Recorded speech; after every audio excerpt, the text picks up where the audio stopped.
I think this is probably one of the rare times when the metals don't care if it's going to be the Republicans or Democrats, right? I mean, if Trump gets in, I think you're going to have continued, chaos, continued social unrest. So that's an environment that gold loves.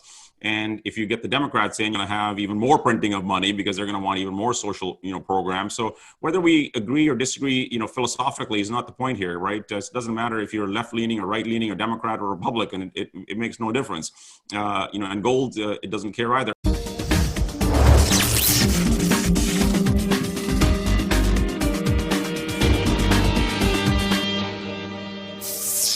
Welcome to this RTD interview. Today, I'm excited to have first-time guest, Mr. Rana Vig, the CEO and director of Blue Lagoon Resources. Today's joining us to share his thoughts on the economy, the financial markets, as well as the natural resource sector. So, Rana Vig, welcome to RTD Interviews. Thank you. Thank you for having me.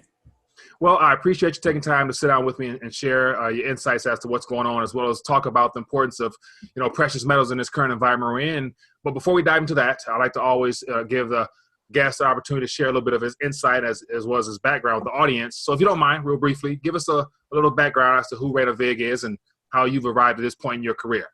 Sure, Mike. Thanks. Most of my background is from a private enterprise. I've been in private business most of my life, in family businesses, 30 plus years. Have five different startups, in different verticals. Basically my method has been all my life is just to be the dumbest guy in the room, right? I just want to surround myself with very, very bright people in the industry that I'm in and help execute a plan, that they often can't. And then about 10 years ago, I got involved in the capital markets, really started in mining because that's where my mentor made most of his money. He's a very, very successful venture capitalist worth like $300 million plus, very, very serious player. And he got me involved in mining. And unfortunately, though, when I started in like 2011, the whole mining sector collapsed. I put over $1 million into the sector, and about 6 months later, it was worth about 10 grand. And I'm like, holy smokes, what did I get myself involved in here, right? But it was no one's fault. It just these are the way things happen, right? The sector collapsed, but I'm a big boy, so I licked my wounds, picked myself up, and took over a couple of mining companies and learned the ropes, basically, right? So it was an expensive education, but fortunately, this if you stick to it and you don't just, whine and cry all day long and you make things happen, eventually things change for you, right? And along came the cannabis sector. And in 2018, I took two of the biggest cannabis companies ever public. A company called Curaleaf, which where $520 million was raised. It was almost a $6 billion market cap company. I took that public. And then also in 2018, I took a company called Harvest Health and Rec out of Arizona public, which was a $300 million raise, the largest of 2018, a $2 billion market cap company. So I was very, very fortunate. And then after that, I decided, hey, you know what? Everything I was reading about mining and about gold in particular and silver, I really liked. And I saw that the macroeconomic, picture, things were just getting worse and worse, for money. And I thought, gold's got to take off at some point. And I thought, let my next focus be a mining company and particularly a gold-focused company. And here we are today. Understandable. So I appreciate you for sharing that insight there. Now, gold. And so here we are now. And so just a couple of weeks ago, especially throughout all this pandemonium we're experiencing, gold reached an all-time high. It surpassed a previous all-time high. I'm assuming around the same time that you had your first experience in the mining sector, as you said, 2011 or so. But here we are now. Gold has reached an all-time high, and internationally, it's also in all currencies at all-time high. So I'm assuming this current trend heading into the 2020s will be that time frame where it'll work out well for a lot of people. And so we have the Federal Reserve, all central banks throwing all types of experimental policies out there. And so shooting for inflation and QE and stimulus and stuff like that. So I had imagined that having all these world problems will probably be very favorable for gold moving forward, wouldn't you say? Oh, absolutely. Look, this is the environment that gold loves. And, we've got a trifactor going on here. I mean, I don't know if anyone can remember in their life something like this happening when you've got demonstrations going on and you got riots going on and you got the unprecedented level of printing money, not just in North America, but around the world. And every government is in trouble. So they're printing money, there's no tomorrow. And then on top of that, you've got a world pandemic. I mean, you really got the perfect storm going on here. And that only means one thing for gold and silver, and that's to go up. Yeah, very good point there. Now, I want to talk about a little bit about one thing that, here in Rethinking the Dollar, a lot of the concerns is that, at some point, the Federal Reserve note, i.e. the dollar, will have a day of reckoning. And so as a result of all these things we're experiencing, a lot of people are questioning the future status of the dollar as a world reserve currency, because we've witnessed a lot of central banks also over the last several years deciding to accumulate and repatriate their gold. And so I assume it's just not going to be something that your average investor will be looking to take advantage of. We're also going to be seeing it at the central bank level as well as the institutions, wouldn't you say? Yeah, look, at some point, you got to pay it back, right? I mean, it's not that complicated, right? If in my household, I want to live it up, and I don't want to live below my means, and I keep, I only have so much income, and I start borrowing, one day from Bob, and next day from Kathy, and next day from Joe, and next day from Mary.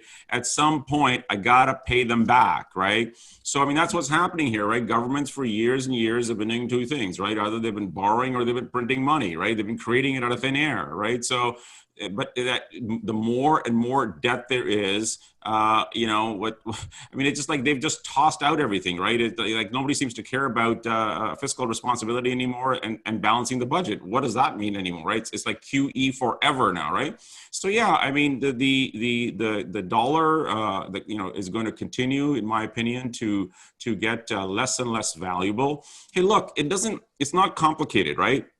Take a look at it. In the 1970s, when I was growing up, my dad's a civil engineer. When I retired, he used to make about $45,000 a year. The first home we bought here was about the same. It was about $45,000. Engineers today make about $85,000 a year. But guess what the house costs?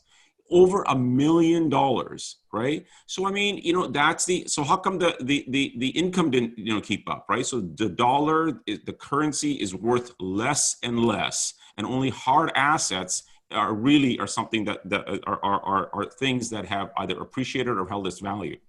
All right, very true. Now, another thing I'm curious to get your thoughts on is the gold to silver ratio. And so typically, historically, out of the ground, 1 to 9, 1 to 10, 1 to 15. And so we recently saw 126 to 1.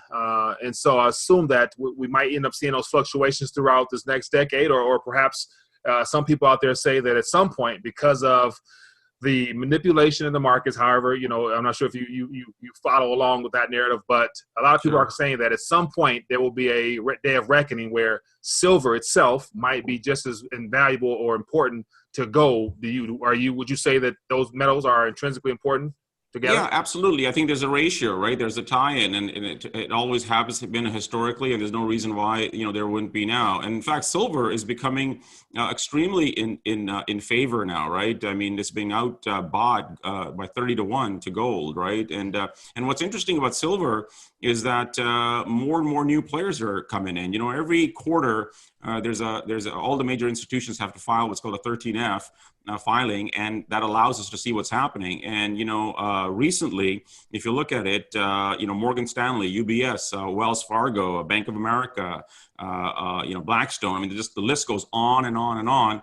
All these players have jumped into silver. And what's interesting about it is it's for the first time. So all of these things are going to contribute to the supply demand curve. And again, it only means one thing. The metal has got to go up.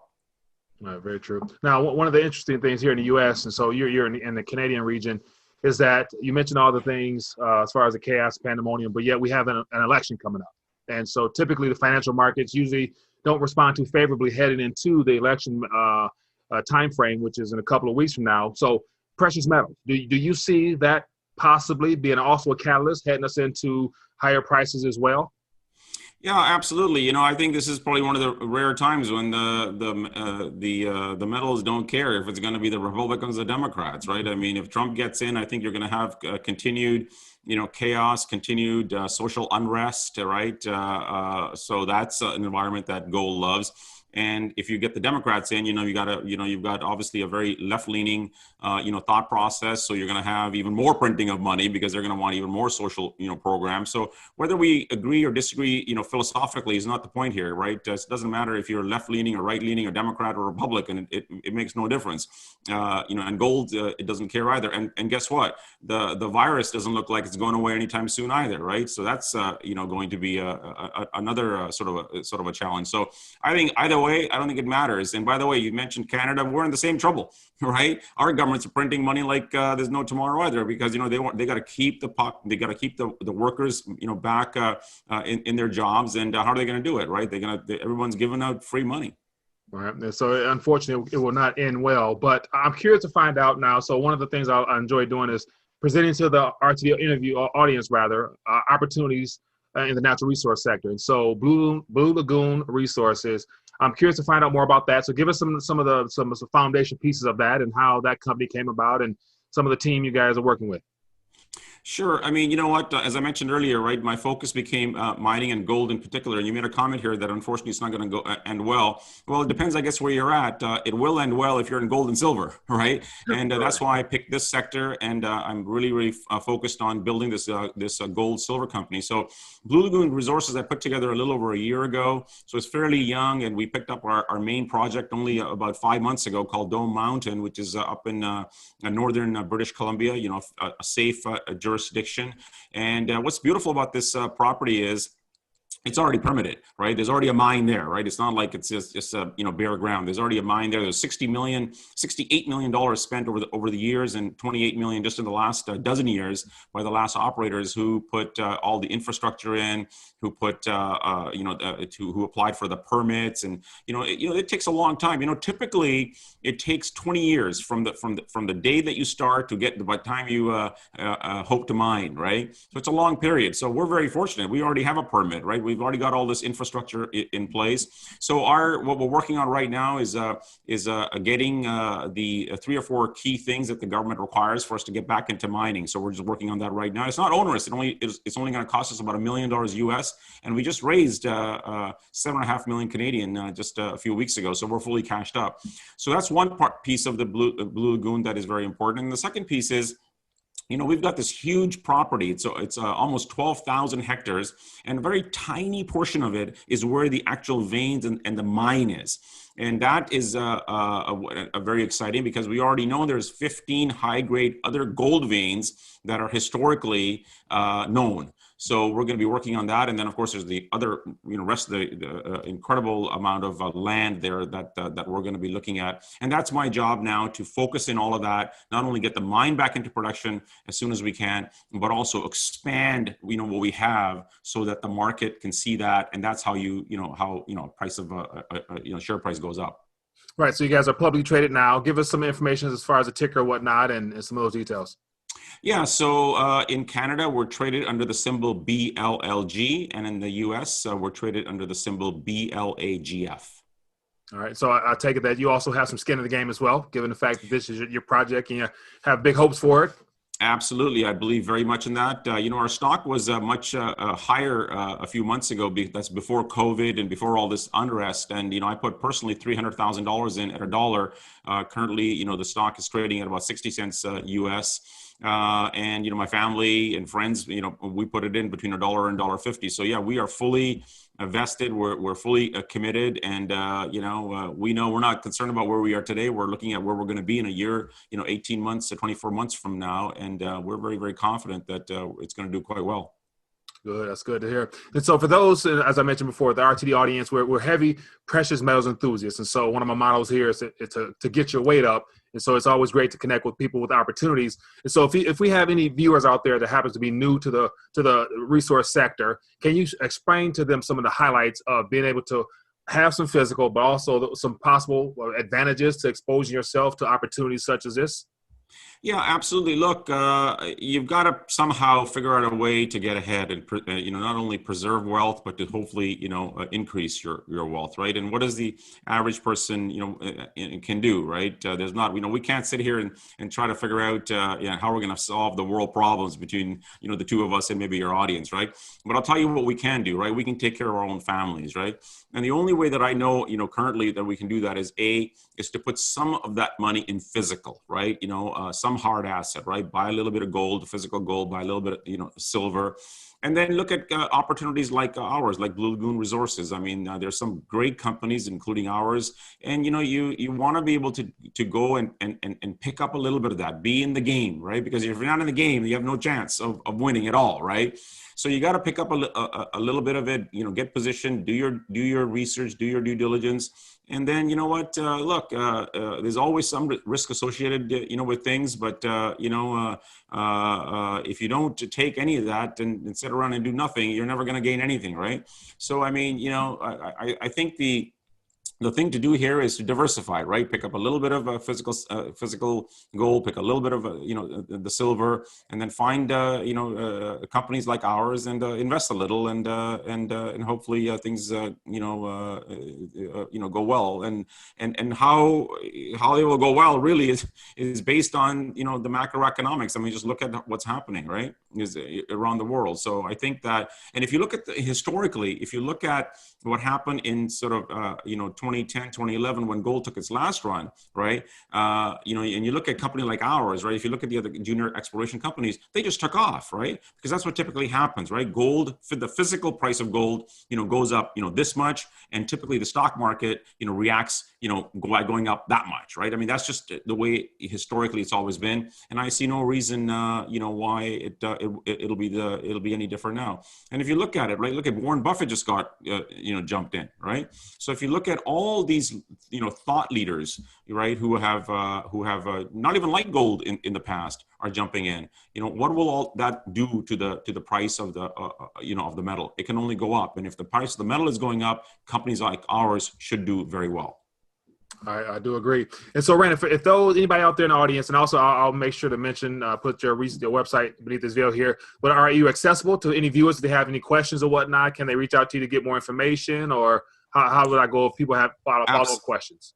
Absolutely. I'm a very engaged and active CEO. I take my responsibility very seriously. Small shareholders, large shareholders, I treat them the same. So if you go to our website, bluelagoonresources.com, you'll see a link there for an email. If you email us, that'll eventually make its way to me. And it might take me a day or two, but I'll be happy to get back to everyone and answer any questions, whether by email or by a phone call. Happy to do that at any time.